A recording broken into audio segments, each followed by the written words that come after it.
Late to the Nitro Party writes in, what's Arn's typical Waffle House order? 3 pork chops, 3 eggs over medium, hash browns scattered and smothered, large ice water, What is smothered? onions, Oh, got it. crunchy and covered with onions. You don't know what smothered is? I don't do that, so I didn't know. You've never ate at Waffle House either. No. I've eaten at Waffle House. I just don't put onions in them. So I know there's like covered, chunked, topped.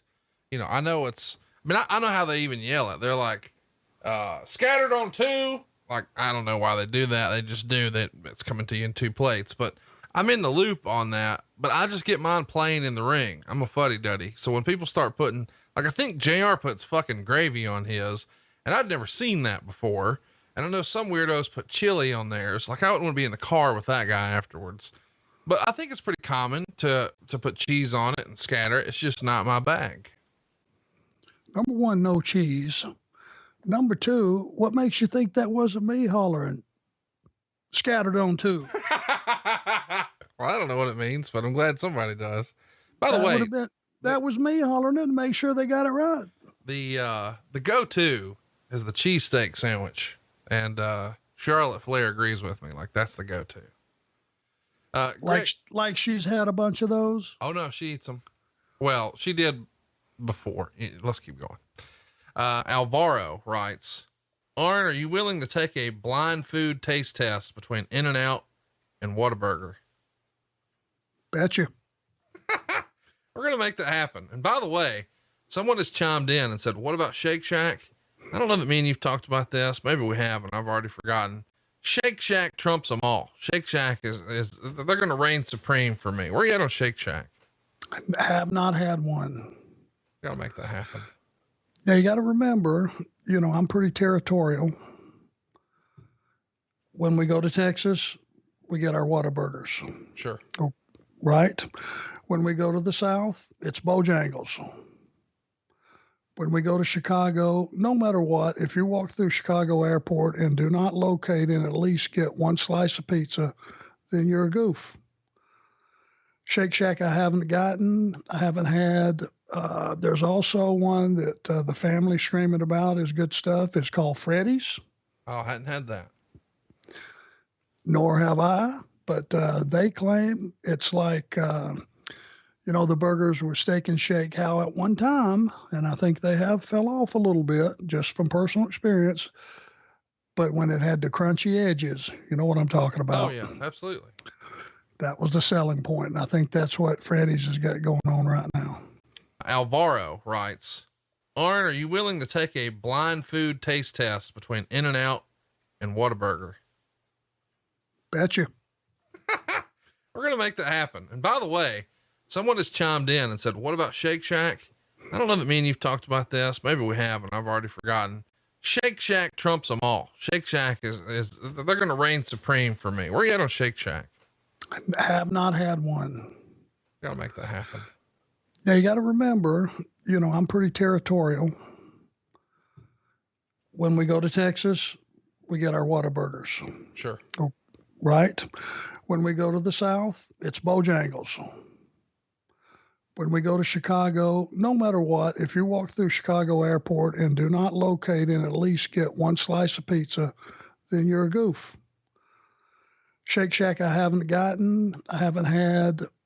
There's also one that the family's screaming about is good stuff. It's called Freddy's. Oh, I hadn't had that. Nor have I, but they claim it's like, the burgers were Steak and Shake how at one time, and I think they have fell off a little bit just from personal experience. But when it had the crunchy edges, you know what I'm talking about? Oh yeah, absolutely. That was the selling point, and I think that's what Freddy's has got going on right now. You get to order Waffle House. You live in fucking Connecticut now. Yeah, it's now I go to the Lakeside Diner just down the street and get the turkey omelet. Terrible. Oh, it's fucking great, if dude. A motherfucker walked in Waffle House and tried to order a turkey omelet, they'd whip his ass for that shit. Oh, well, there's no way I'd order a turkey omelet. The All-American, man. The All-American. with waffle, wheat toast, scrambled hard, and bacon all day long. Or you get that hash brown shit. The hash brown with eggs and steak and cheese. No. Here's the money. And me and Charlotte, your decorated women's champion. I don't know if she is or not now, but she will be by the time this airs. She and I are cheesesteak people. You go hash browns in the ring, and you go the Texas cheesesteak. That's the move with the Waffle House. But you get it all mixed up. No, I get it on bread, son of a bitch. I'm talking about. Oh no, man. I get it all mixed up with eggs and shit. I love it. Too much. You're doing too much. I am. You're right. You are correct, sir. Mike Eldridge writes in, has Bruce ever thought about writing a book given his great memory recall? In the process, and I've got all of my notes and all of my pads from 1985 to the present day. I've always carried around, like a yellow legal pad and take notes. And just when I'm finished with the pad, I put the pad in a stack of other pads, and I've kept them throughout the years for whatever reason. And I've been able to go back and reference those to jog my memory. And yes, a book is in the works.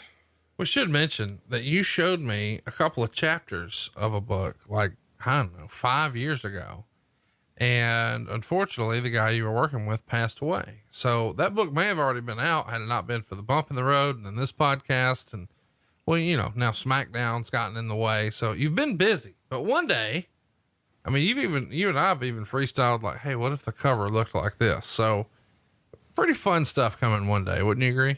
Yes, I would. And we're going to get it out there sooner rather than later. Interesting question here from Jeffrey. We've talked about this a little bit, but I don't remember your answer. What did Bruce think of the 2008 film, The Wrestler? And furthermore, what did he think of the Jericho Mickey Rourke feud?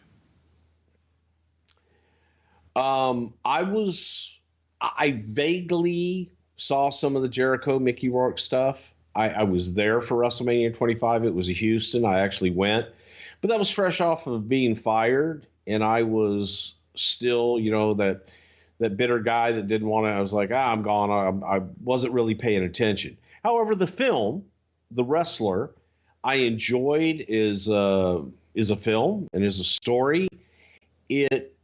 Parts of it hit a little close to home and was one of the reasons that I was so reluctant to ever go out and do autograph signings and things like that, because in my head, that I pictured myself there in that National Guard armory with, the guy next to me sound asleep, no line, and just wondering, okay, is somebody going to come take a Polaroid with me for $10? So it hit home in different ways for me. I've lived that, and I know guys that you could interject and say, hey, Mickey Rourke was portraying this guy's life. And it was a hell of a piece of film. Yeah. Great performance there as well. Jim Fowler writes in, what subject that you've not covered yet are Bruce and Conrad most looking forward to, and why? The deep dive on Eddie Guerrero, which we will get to. And just because it'll be a tough one for me to get through, but out of the love and the history with the Guerrero family, and that right there, boom, check mark. I got to call Chavo, just say hello. It's Christmas time. And yeah, Eddie Guerrero is the one I'm looking forward to the most. We should mention that's coming your way on Friday, November 13th, 2020. So next November, it's a Friday. And on Friday, the 13th, we'll pay homage to Eddie Guerrero. Unfortunately, that'll be the 15-year anniversary of his passing, but Bruce and I have talked about Eddie a lot without the microphones on, and I'm looking forward to doing it with the microphones on. Hey, it's Conrad Thompson. Thanks for checking out the podcast here on YouTube. Be sure to hit the subscribe button and the notifications bell so you get a notice anytime we upload some new content. And go save yourself some money right now. If you're in a 30-year loan or you have credit card debt, it's not a matter of if I can save you money. It's a matter of how much. Find out right now for free at SaveWithConrad.com.